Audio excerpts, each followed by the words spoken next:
Hello everyone.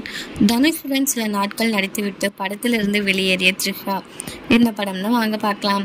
Dhanush மற்றும் த்ரிஷா இருவரும் நல்ல நண்பர்கள் என்பதை சினிமா ரசிகர்கள் அனைவரும் அறிவார்கள். இவர்கள் இருவரும் இணைந்து துரை செந்தில்குமார் இயக்கத்தில் உருவான கொடி படத்தில் நடிச்சிருந்தாங்க.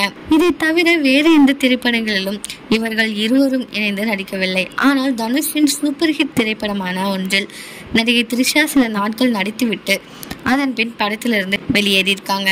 அதுதான் இயக்குனர் வெற்றிமாறன் இயக்கிய ஆடுகளம். இந்த படத்தில் தனுஷுக்கு ஜோடியா நடிகை டாப்ஸி நடிச்சிருப்பாங்க. இது நடிகை டாப்ஸியின் முதல் திரைப்படமாகும்.